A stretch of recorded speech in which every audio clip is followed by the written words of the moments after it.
Olá, estamos começando agora o quarto episódio da série podcast Papo Jovem, os direitos que ninguém te contou. Hoje vamos falar do presente, mas também sobre as nossas projeções de futuro para a concretização dos direitos sexuais e reprodutivos.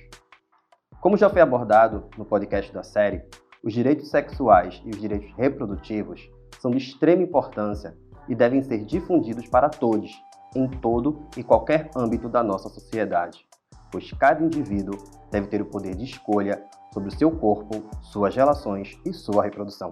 Digo porque estamos em um momento social que cada vez mais nossos desejos e escolhas estão sendo destituídos e regrados por grupos de influência política que chegaram ao poder e utilizam da máquina pública para nos bombardear em todos os momentos com seus dogmas fundamentalistas, no intuito de inviabilizar o que vem sendo construído no decorrer do tempo.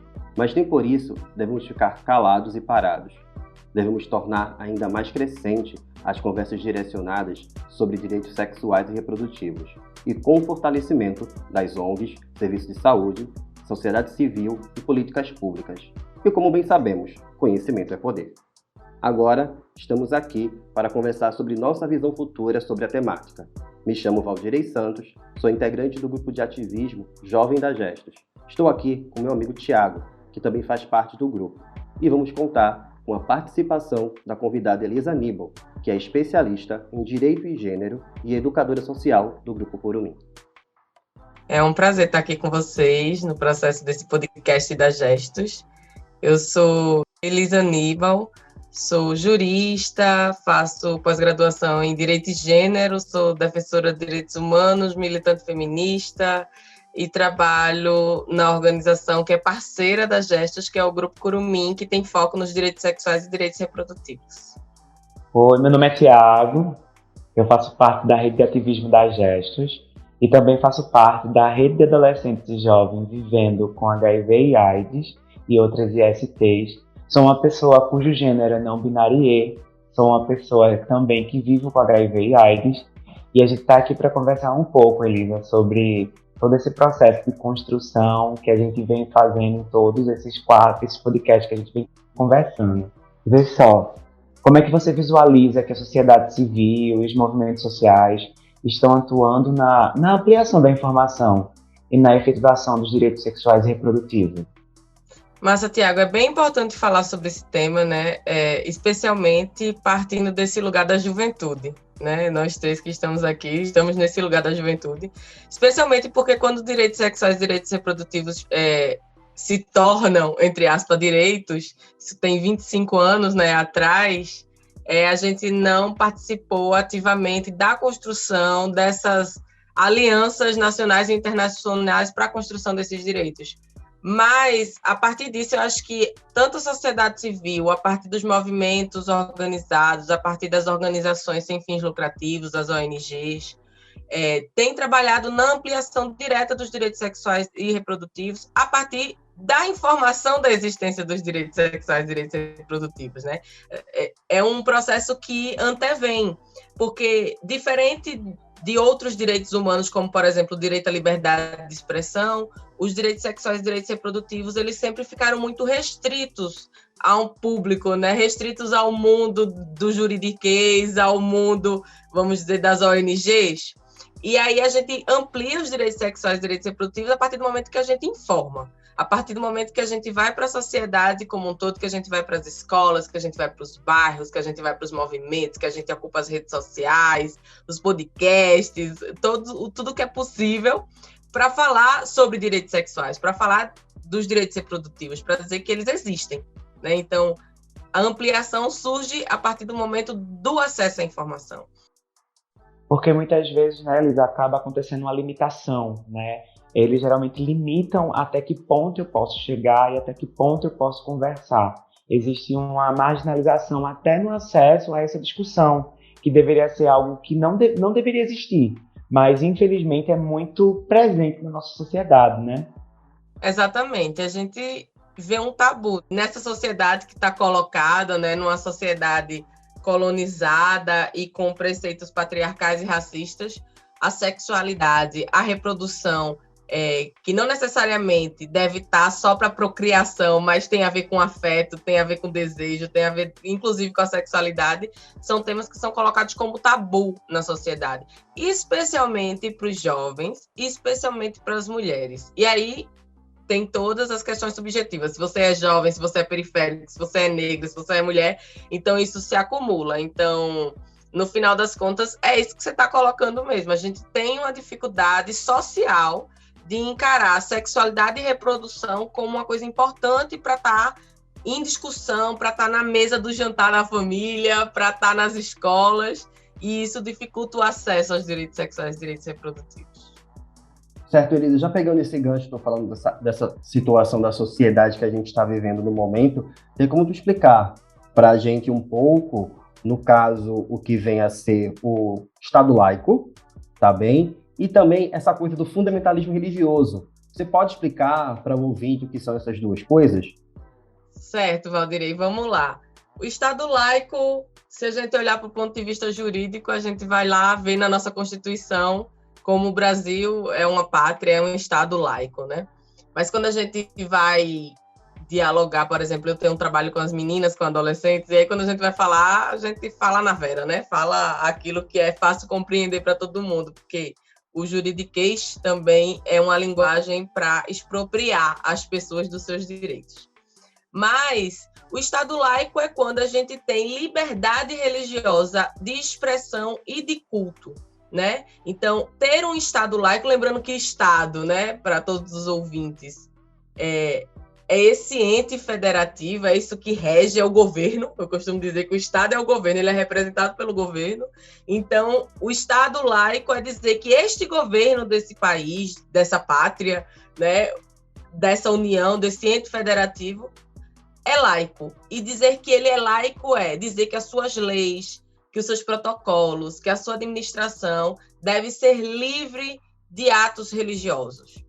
Mas não quer dizer que ele é contra a religião, né? Então, ter um Estado laico é você, cidadão, você, cidadã, você, pessoa que vive neste lugar, sendo nascido aqui ou não, porque é uma outra discussão, tem liberdade religiosa e de culto. Então, você pode adorar, cultuar e expressar sua religião livremente. Mas o Estado, ele tem que garantir a laicidade, ou seja, o Estado tem que garantir que os seus governantes, que os seus dirigentes, que os seus representantes, aqueles que operam e administram o Estado, o governo, não sejam tendenciosos a uma religião ou a outra religião, que eles cumpram ali o preceito da imparcialidade.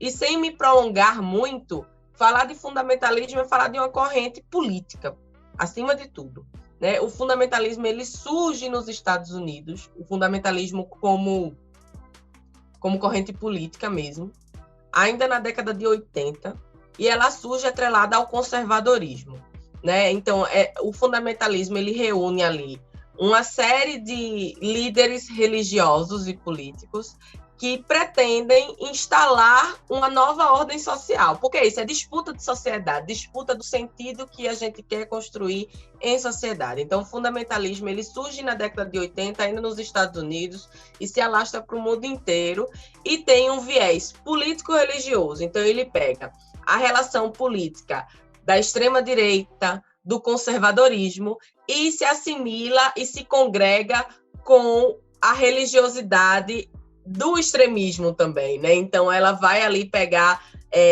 parte do cristianismo, parte de uma teoria neopentecostal, e junto com esse lugar de neopentecostalismo, de religiosidade extremista, se junta ao processo político conservador. Daí nasce o fundamentalismo religioso e o fundamentalismo como corrente política no mundo, né?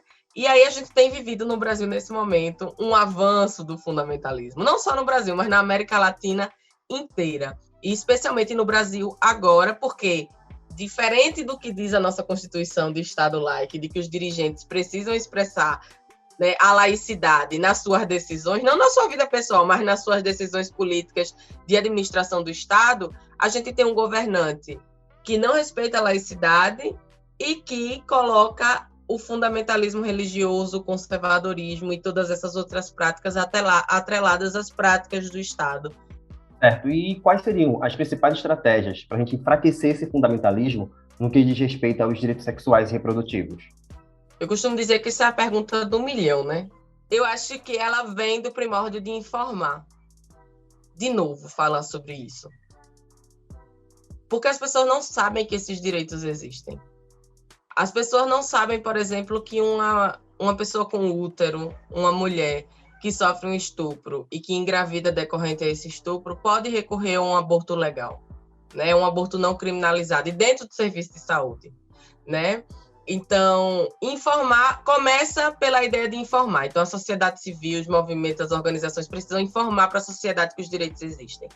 E as pessoas tendo ciência desses direitos, a gente tem que provocar a reflexão de qual é o controle sobre os nossos corpos que o Estado quer ter, quer manter e quer prolongar, né? Porque um diálogo que a gente tem, por exemplo, sobre direitos sexuais e direitos reprodutivos as pessoas LGBTQIA+ sempre existiram.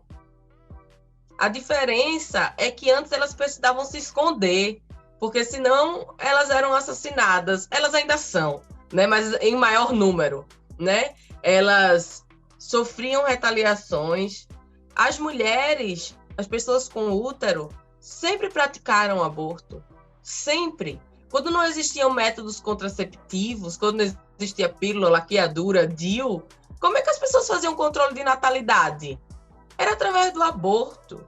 Mesmo que fosse o chazinho, aquele que as mulheres mais antigas tanto falam, mas aquilo é um método de aborto, né? Então, o que o conservadorismo, o que o fundamentalismo vem dizer é que isso nunca existiu, que a gente quer transformar a sociedade para uma coisa ruim, quando, na verdade, isso sempre existiu. A diferença é que a gente luta para que isso seja desvelado, para que as pessoas deixem de sofrer anonimamente e para que o Estado abrace isso. A gente não quer mais ninguém morrendo decorrente de um aborto clandestino. A gente não quer mais nenhuma pessoa LGBTQIA+ morrendo, sendo assassinada por causa de intolerância, né? Então, a gente precisa que o Estado tome as rédeas disso.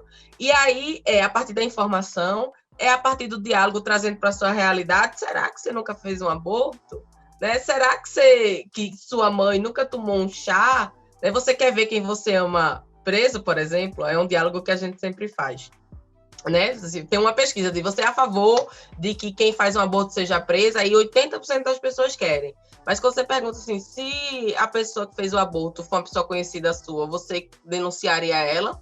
Ninguém, sabe? Assim, basicamente ninguém faria isso. Porque isso trata de realidade. É muito difícil as pessoas enxergarem os direitos sexuais a partir da sua realidade. Então, nosso primeiro processo tem que ser esse, fazer as pessoas enxergarem os direitos sexuais e direitos reprodutivos a partir de suas realidades, né? Trazer a ideia de que os direitos sexuais e direitos reprodutivos não são a negação das religiões, não são a negação da família, ao contrário, né? É a construção de um processo para que as pessoas tenham liberdade para escolher com quem casar, quando casar, se querem ter filhos, quando querem ter filhos, né? É um processo de, inclusive, entender que o que é pecado para mim não deve ser crime para todas, né? Porque a minha religião, ela pode decidir a partir de mim, é a minha religião, aquilo que eu aceito, mas ela não pode estar imposta para as outras pessoas. Aquela situação que tu falou da pesquisa, é muito bom você falar, não, aquela pessoa que pratica o aborto tem que morrer, mas se fosse tua mãe, tua prima, tua irmã, já muda essa situação.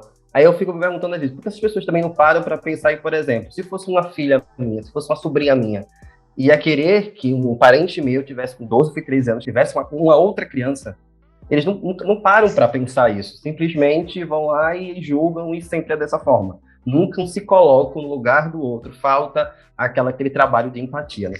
Exatamente. E aí a gente tem dados muito concretos, que é o número de meninas abaixo de 14 anos de idade que parem, né, que dão à luz nesse país.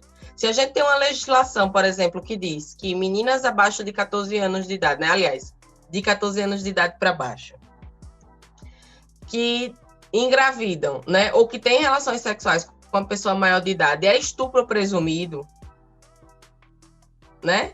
Por que a gente tem tanto a cultura da novinha? Porque quando você vê essas meninas, a maior parte dessas meninas que engravidam, elas não são meninos da mesma idade dela. Não são pessoas que estão descobrindo a sexualidade ali. A maior parte das vezes, essas meninas engravidam de caras muito mais velhos, né? Que já são adultos. Então, tem uma cultura da sexualização que, inclusive, falar de direitos sexuais, direitos reprodutivos, é combatê-la. Mas vê só, Elis, na tua opinião, quais são os caminhos para assegurar os direitos sexuais e reprodutivos para todos, todas e todes? São caminhos árduos, né? É um caminho longo, na verdade. Mas eu acho que a luta dos movimentos sociais fala muito sobre isso. Quando a gente conquista direitos civis, né? Por exemplo, o direito de ser a pessoa que você escolheu ser, que você se identifica ser, a gente já começa por aí como uma pessoa que tem direito de existir, uma pessoa que tem direitos fundamentais, direitos todos eles, né? Inclusive direitos sexuais e direitos reprodutivos. Eu acho que o movimento feminista tem avançado nesse processo.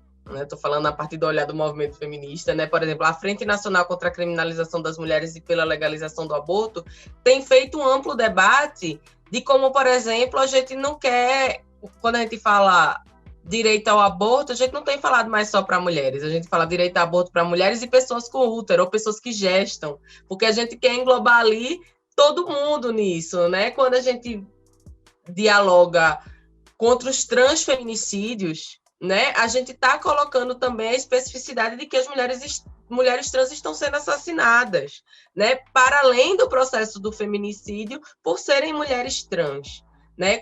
Então, a gente tem também o avanço dos homens trans na discussão dos direitos sexuais e direitos reprodutivos, na discussão sobre gravidez, sobre amamentação, né? Então, tem avançado. Eu acho que avançar é uma forma de avançar, e aí eu talvez vá me repetir de novo, mas é através da informação. A gente precisa conhecer a diversidade. E a gente precisa acolher essa diversidade. E a partir dela, a gente precisa colocar esses sujeitos e sujeitas no lugar político que devem ocupar, né? O lugar político da disputa, o lugar político da ocupação dos territórios, o lugar político, inclusive, de tomar a decisão por si sós, né? Muitas companheiras colocam, né? Nada de mim sobre mim. Então, a gente precisa ter esses espaços que sejam acolhedores para essas pessoas, e eu acho que a gente tem caminhado para isso. Bom, Elisa, na sua opinião, como é que a juventude pode se somar à concretização desses direitos? A juventude é muito importante como um dos principais sujeitos políticos na luta da concretização por esses direitos, né? Porque esses direitos são negados historicamente à juventude, né? Por exemplo, a gente enfrenta muito diálogo de acesso a métodos contraceptivos para jovens, para adolescentes, né? Nos postos de saúde, por exemplo, né? Ou até mesmo a consultas médicas. A gente fala também de como a juventude precisa ter acesso aos direitos sexuais e direitos reprodutivos para que na vida adulta consigam decidir sobre a sua sexualidade e sobre a sua reprodução. A juventude pode se somar sendo sujeito político constante da luta, construindo a luta, né? Ocupando os espaços, né? Os espaços dos conselhos de juventude são importantes, os espaços dentro das organizações, né? Porque muitas vezes as organizações não têm muito espaço para a juventude deliberar politicamente, é importante esse espaço de ocupação, é importante na construção das lutas e do sujeito político. Então, a juventude ela contribui na busca pelas ODS, ela contribui nas ocupações de todos os espaços. Então, a juventude é primordial na luta pelos direitos sexuais e pelos direitos reprodutivos, porque, como eu já disse, é sujeito fundamental, é um dos sujeitos mais afetados aí da ausência da existência, né? Assim, existindo os direitos, mas da ausência deles, dos direitos sexuais e direitos reprodutivos nas suas vidas. Então, a juventude se soma em todos esses espaços. E eu acho que no Grupo Curumim a gente trabalha muito com a educação entre pares, né? Que é inclusive uma educação entre pares. Já foi proposta, a gente tem uma cartilha do Ministério da Saúde e Ministério da Educação em conjunto, que fala disso, como é importante os sujeitos pares, aqueles sujeitos que estão ali naquela mesma categoria discutirem entre si. Então, a juventude é fundamental para discutir com a juventude, né? Porque a gente se entende, a gente se conhece, a gente está na mesma fase da vida, nos mesmos lugares de descoberta, nos mesmos lugares de restrições, inclusive, enquanto sociedade. Então, a gente precisa trabalhar entre nós, inclusive nesse processo de educação entre pares, a educação entre nós mesmos, pautando essa discussão. Elisa, muito obrigado por ter participado conosco desse último podcast. As suas falas, as suas contribuições, a forma como você passa a informação de forma tão objetiva, né, para alcançar todas as pessoas de forma plural. Nós ficamos muito gratos, de verdade, de coração. Muito obrigado por ter aceito o nosso convite, de poder trazer e somar, né? Que o que a gente precisa hoje em dia na sociedade é somar. E a gente consegue observar que você, com certeza, soma. Muito obrigado, Elisa. Obrigada, Tiago. Obrigada, Valdirei. Obrigada a Gestos por esse espaço, né? Ao grupo de juventude aí da Gestos e por esse diálogo. Dizer que é muito importante a gente estreitar nossos laços, né? Foi um prazer estar aqui, é um prazer dialogar sobre esse tema, falar, porque é um tema da minha vida, né? É isso, quando você vive ali o sujeito político, é o tema da sua vida também, é o tema do que você está vivendo. Só deixar um recadinho para todo mundo que está ouvindo, que o Grupo Curumim lançou uma campanha, né, desde maio, que é a campanha #NãoEraCarinho, que tem a ver com direitos sexuais e direitos reprodutivos, porque fala de violência sexual contra crianças e adolescentes. Então, fiquem ligados e ligadas, todas as pessoas. E estamos juntos, precisando, chamem e vamos embora somar na luta pelos direitos sexuais e direitos reprodutivos. Foi um prazer. Bem, pessoal, chegamos ao final da nossa temporada. Agradecemos a você, ouvinte, que ficou com a gente até agora e a todos que participaram e fizeram esse projeto acontecer. Foi muito massa dividir essa jornada sobre as diversas óticas dos direitos sexuais e reprodutivos. Vamos continuar ocupando espaços e pautando essas discussões. Até a próxima!